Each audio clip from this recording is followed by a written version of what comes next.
శ్రీ గురుచరిత్ర అధ్యాయం 11. శ్రీ గణేశాయ నమః. శ్రీ సరస్వత్యై నమః. శ్రీ గురుభ్యో నమః. నామధారకుడు అత్యంత ఆసక్తితో ఇలా అన్నాడు. అటు తర్వాత శ్రీ దత్తాత్రేయ స్వామి రెండవ పర్యాయం ఎక్కడ అవతరించారు, ఏ లీలలు ప్రదర్శించారు?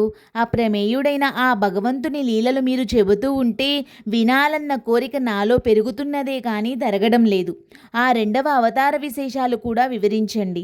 అంతటి శ్రద్ధాళువైన శ్రోత లభించినందుకు సిద్ధునికి భగవల్లీలలు తనివి తీరా వివరించి చెప్పే అవకాశం లభించింది. అట్టి అదృష్టానికి పొంగిపోయి సిద్ధుడు, నామధారక, దీనులను ఉద్ధరించడానికి తనను తాను దత్తం చేసుకున్న పరమేశ్వరుని చేతులు యోగీంద్రులకు కూడా ఊహించ సాధ్యం కానివి. కనుక నేనెంత వర్ణించినా అగాధమైన ఆ గాథలో లవలేశమే అవుతుంది కానీ ఆయన లీలలన్నీ చెప్పినట్లు కాదు సుమా, ఇక విను అని ఇలా చెప్పారు. శ్రీపాదస్వామి ఆదేశించినట్లు అంబిక జీవితశేషమంతా శివపూజలో గడిపింది. ఆమె మరుజన్మలో మహారాష్ట్రలోని కారంజా లేక లాడకారంజా అను గ్రామంలో, అకోలా జిల్లా, వాజసనే శాఖకు చెందిన ఒక సద్బ్రాహ్మణుని కుమార్తెగా జన్మించింది. తల్లిదండ్రులు ఆమెకు అంబ అని నామకరణం చేశారు. ఆమెకు పూర్వజన్మ సంస్కారం వలన సౌశల్యంతో పాటు శివభక్తి కూడా అబ్బింది. ఆమెకు యుక్త వయసు రాగానే మాధవశర్మ అనే బ్రాహ్మణోత్తమునికిచ్చి వివాహం చేశారు. అతడు మంచి శివభక్తుడు. ఆ ప్రాంతంలోని స్మాతృలకు శివవ్రతం చేసుకునే అలవాటుండేది కనుక వారిని శివవ్రతులంటారు. పూర్వజన్మ సంస్కారానికి తోడు ఈ జన్మలో భర్త యొక్క సత్సంగత్యం వలన ఆమె ప్రతిదినము సంధ్యా సమయంలో శివపూజ, భర్తతో కలిసి శని ప్రదోష పూజ, శని త్రయోదశి నాడు విశేషమైన పూజ చేస్తుండేది. విశేషించి అంబ తన భర్తను సూర్యుణ్ణి ఛాయాదేవి వలె వీడనాడక సర్వోపచారాలు చేస్తుండేది. ఇలా 16 సంవత్సరాలు గడిచాక అంబ గర్భవతి అయింది. మాధవశర్మ సకాలంలో పుంసవనాది కార్యక్రమం నిర్వర్తించాడు. నెలలు నిండిన తర్వాత మహామహిమాన్వితమైన ఒక శుభలగ్నంలో ఆమెకు ఒక మగబిడ్డ కలిగాడు. నామధారక, ఆ పిల్లవాడు పుట్టగానే అందరి పిల్లల వలె ఏడ్వలేదు సరికదా, స్పష్టంగా ప్రణవముచ్చరించాడు. అది విన్నవారు ఆశ్చర్యపోయారు. జ్యోతిశాస్త్ర విద్వాంసులు అతని జాతకం చూచి, మాధవశర్మ, నీ భాగ్యం పండింది. ఈ శిశువు సాక్షాత్తు భగవంతుడే. ఇతడు మనవలే గృహస్థాశ్రమం స్వీకరించడు. చిన్న వయసులోనే సన్యాసం స్వీకరించి జగద్వంద్యుడవుతాడు. ఇతని చరణాలు ధ్యానించిన భక్తులకు కామధేనువవుతాడు. ఇతని దర్శనం చేతనే పతితులు పావనులవుతారు. ఇతనిని కన్నందువలన మీకు కీర్తి ప్రతిష్టలు, దివ్యసుఖాలు లభిస్తాయి అని దైవజ్ఞులు చెప్పారు. మాధవశర్మ ఆ విద్వాంసులను ఘనంగా దక్షిణ తాంబూలాలతో సత్కరించాడు. వారు సెలవు తీసుకుంటూ, మాధవశర్మ, ఈ బాలునికి శ్రీసిద్ధులు దాస్యం చేస్తాయి, నవనిధులు పరిచారకులవుతాయి అని ఆశీర్వదించారు. ఆ బాలుడు పుట్టిన వెంటనే ప్రణవముచ్చరించిన సంగతి వాడవాడలా ప్రాకిపోయి అతనిని చూడడానికి జనం ఇసుక వేస్తే రాలినంతగా వచ్చారు. పిల్లవానికి దృష్టిదోషం తగలకుండా తండ్రి రక్షాబంధనం చేయించాడు. తల్లి అతనికి ఉప్పు, మిరియాలు, ఎండుమిరపకాయలు, వేపాకులతో దృష్టి తీసేది. తర్వాత ఒక సుముహూర్తంలో ఆ పిల్లవానికి సాలగ్రామదేవా అని పేరు పెట్టారు. కానీ ఇంట్లో అందరూ అతనిని నరహరి అని పిలుచుకునేవారు. నరులంటే అజ్ఞానబద్ధులైన మానవులు, హరి అంటే మానవుల యొక్క అజ్ఞానం వలన కలిగిన దైన్య తాప పాపాలను పోగొట్టేవాడని అర్థం. ఆ పేరు ముందుగానే ఆయన అవతారమూర్తి అని సూచిస్తున్నట్లున్నది. బలహీనంగా ఉండడం వలన అంబ వద్ద పిల్లవానికి చాలినన్ని పాలు లేవు. పిల్లవాని కోసం ఒక దాదిని గాని పాడి మేకను గాని ఏర్పాటు చేయాలని ఆ దంపతులు ఆలోచిస్తుండగా ఆ పిల్లవాడు తన చిన్నారి చేతులతో తల్లి యొక్క వక్షస్థలాన్ని స్పృశించాడు. వెంటనే ఆమెకు స్తన్యం పెళ్ళుబికి 32 దారలుగా కారి నేలపై పడ్డాయి. ఆ విషయం అందరికీ తెలిస్తే బిడ్డకు దృష్టిదోషం తగులుతుందని వెరచి అంబ ఈ లీలలను రహస్యంగా ఉంచింది. ఆ పిల్లవాడు ఊయలలో పడుకోబెడితే ఏడ్చేవాడు, నేల మీద పడుకోబెడితే ఆడుకునేవాడు. ఇలాంటి లీలలెన్నో జరిగినప్పటికీ తల్లి వాటిని ప్రకటించలేదు. అందువలన ఆ ప్రభువు యొక్క సంపూర్ణమైన దివ్యత్వం అందరికీ తెలియలేదు. ఇలా సంవత్సరం గడిచినా అతనికి ఒక్క మాట కూడా రాలేదు. కులదేవతలను ఆరాధించమని కొందరు, మర్యాకుల విస్తళ్లలో బ్రాహ్మణులకు భోజనం పెట్టించమని కొందరు, రావియాకుల విస్తళ్లలో భోజనం పెట్టించమని మరికొందరు చెప్పారు. మాటలు చెబుతూ అతని చేత అనిపించడానికి యత్నిస్తుంటే క్రమంగా వస్తాయని కొందరు, అతడు మాత్రం మాటలొచ్చినా కొంతకాలం తర్వాత మాత్రమే మాట్లాడతాడని మరికొందరు అనేవారు. వారందరి మాటలు విని నరహరి నవ్వేవాడు. ఎవ్వరేమడిగినా ఓం అన్నదే అతని సమాధానం. ఆ సంగతి విని కొందరు పెద్దలు ఇతడు మన మాటలు వినగలుగుతున్నాడు కనుక ఇతడు చెవిటివాడు కాదని స్పష్టమవుతున్నది అనేవారు.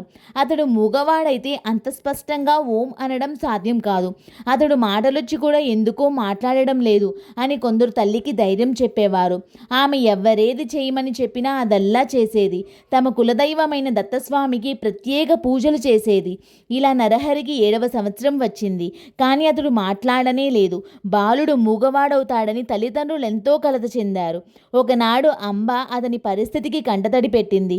అది చూచి నరహరి సైగలతో ఆమెను వారించి ప్రక్కనే ఉన్న ఒక ఇనుప వస్తువును తెప్పించి చేతితో తాకాడు.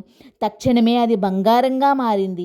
ఆశ్చర్యంతో తల్లిదండ్రులు మరికొన్ని ఇనుప వస్తువులను అతని చేత తాకించారు. అవి కూడా బంగారంగా మారాయి. తమ పిల్లవాడు సామాన్యుడు కాడని, ఆజన్మ సిద్ధుడని వారు గుర్తించారు. అయినప్పటికీ ఆ దంపతులు అతడు మాట్లాడకపోవడం గురించి దిగులు పడుతూనే ఉండేవారు. అతడు వేదాధ్యయనం చేసి స్వధర్మాన్ని ఎలా పాలించగలడన్నదే మాధవ శర్మకున్న దిగులు. తల్లి ఒకరోజు అతనిని అక్కును చేర్చుకొని కన్నీరు కారుస్తూ, నా కన్న తండ్రి, నీ మాటలు విని ఆనందించే భాగ్యం మాకు లేదా అన్నది. అది విని నరహరి నవ్వి తనకు ఉపనయనం చేస్తే మాట్లాడతానని, మొట్టమొదటగా ఆమెతోనే మాట్లాడతానని సైగల ద్వారా తెలిపారు. ఆ సంగతి విని మాధవ శర్మ ఆశ్చర్యపడి అతని ఉపనయనానికి ఒక శుభముహూర్తం నిర్ణయించి ఊరివారినందరినీ ఆహ్వానించారు. గ్రామస్తులందరూ అతడి ఆశలు అడియాసలై నలుగురిలో తలవంపులకు గురి అవుతాడని తలచారు. కొందరు పెద్దలు మాత్రం, అయ్యా, ఆ పిల్లవాడు గాయత్రి మంత్రం ఉచ్చరించగలిగితే మనకేమి, లేకపోతేనేమి, మనకు మాత్రం మృష్టాన్న భోజనం, ఘనంగా దక్షిణ తాంబూలాలు లభిస్తాయి కనుక ఈ ఉపనయనం కార్యక్రమం జరుపుకొనివ్వండి అన్నారు. అందరూ ఉపనయనానికి మాధవ శర్మ ఇంట సమావేశమయ్యారు. నరహరి ముండనము, మాతృభోజనము అయ్యాక జింక చర్మము, పసుపు వస్త్రము ధరించాడు. చెవిలో గాయత్రి మంత్రం ఉపదేశించినప్పుడు నరహరి ఆ మంత్రరాజాన్ని మనసులోనే జపించి దీక్ష తీసుకున్నారు. తర్వాత అతడు తల్లికి నమస్కరించి ఆమెను భవతి భిక్షాం దేహి అని భిక్ష కోరి మొట్టమొదట ఆమెతోనే మాట్లాడతానని తల్లికి తానిచ్చిన మాట నిలబెట్టుకున్నారు. తల్లి మొదటి భిక్ష ఇచ్చి ఋగ్వేదం పఠించు, ఆచారం పాటించు అనగానే నరహరి అగ్నిమీళే పురోహితం అని ప్రారంభించి ఋగ్వేదంలోని మొదటి మంత్రం చెప్పారు. అంబ రెండవసారి భిక్ష ఇచ్చి యజుర్వేదం పఠించు, ఆచారం పాటించు అనగానే నరహరి ఇక్షేత్వా అని ప్రారంభించి యజుర్వేదంలోని మొదటి మంత్రం పఠించారు.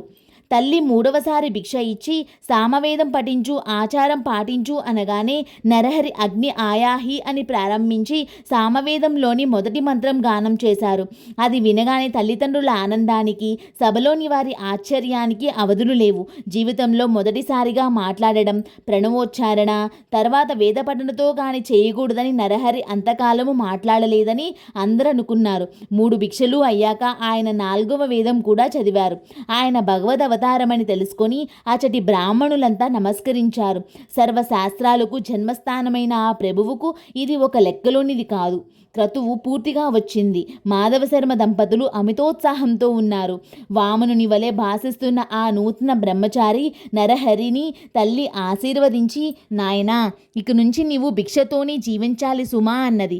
వెంటనే అతడు తల్లికి నమస్కరించి, అమ్మా, నీ ఆజ్ఞ మేరకు నేను భిక్షువునవుతాను. నేను సన్యాసాశ్రమం స్వీకరించడానికి అనుమతించండి అని తండ్రి వైపు కూడా తిరిగాడు. ఆ మాటలకు ఆ తల్లి నివ్వెరబోయి దుఃఖిస్తూ, నాయనా, ఒక్కగానొక్క మగబిడ్డవు. మేము 16 సంవత్సరాలు ఎంతగానో ఎదురుచూచి ఎన్నో వ్రతాలు ఆచరించాక పుట్టావు. తర్వాత 7 సంవత్సరాలు నువ్వు మాట్లాడనే లేదు. ఇంతకాలానికి పరమేశ్వరుని కృప వలన నేను చేస్తున్న పూజలు, వ్రతాలు ఫలించి ఈరోజే మొదటిసారిగా నీ మాటలు వినగలిగాను. అందుకు నేను సంతోషిస్తుండగా నీవిలా అంటావేమి? అప్పుడే నీవు ఇల్లు విడిచిపోతే మా గతేమిటి? నీవు గృహస్థువై బిడ్డలు కలిగాక సన్యసించవచ్చు కదా అని బ్రతిమాలింది. అప్పుడు నరహరి తల్లిని కౌగిలించుకొని ఓదార్చి, అమ్మా, నా మాట విను. వివేకంతో ఆలోచించి ఈ వ్యర్థమైన దుఃఖాన్ని తొలగించుకో. నేను ధర్మరక్షణ కోసం అవతరించాను. నీకు ఇంకా 4 బిడ్డలు కలిగి ప్రేమతో మీ సేవ చేస్తారు. వెనుకటి జన్మలో నీవు నిష్ఠతో శంకరుని పూజించడం వల్లనే నేను నీ గర్భాన జన్మించాను అని చెప్పి ఆమె శిరస్సుపై తమ చేతి నుంచి ఆశీర్వదించారు. వెంటనే ఆమెకు తన పూర్వజన్మ స్మృతి కలిగింది. అతడు శ్రీపాద శ్రీవల్లభుడిగా దర్శనమిచ్చారు. వెంటనే ఆమె ఆనందంతో పరవశించి అతని పాదాలపై పడి ఇలా అన్నది: స్వామి, పూర్వజన్మలో కుపుత్రవతినైన నేను ఆత్మాహుతికి పాల్పడినప్పుడు రక్షించిన శ్రీపాదుడవు నీవే. బ్రహ్మాండాలన్నీ నీలోనే ఉన్నాయి. అట్టి నీవు నా గర్భాన పుట్టినందువలన నా భతృవంశము పితృవంశము కూడా పావనమయ్యాయి. అతడు ఆమెను లేవదీసి, అమ్మా, ఈ పూర్వ వృత్తాంతం వెల్లడి చేయవద్దు. నీకొక రహస్యం చెబుతాను, గుప్తంగా ఉంచు. నేను సంసారమంటని సన్యాసిని. నేను చేయవలసిన తీర్థాటనము మొదలైన కార్యాలెన్నో ఉన్నాయి. అవి నేను ప్రకటించ వీలులేనివి, రహస్యమైనవి. ఈ కర్తవ్యం నాకు తప్పదు కనుక నేనింట్లో ఉండ వీలుపడదు. కనుక నీవు అనుమతి ప్రసాదించు అన్నారు. శ్రీ దత్తాయ గురువే నమః. శ్రీపాద శ్రీ వల్లభాయ నమః. శ్రీ నృసింహ సరస్వత్యై నమః. జై గురుదేవ దత్త.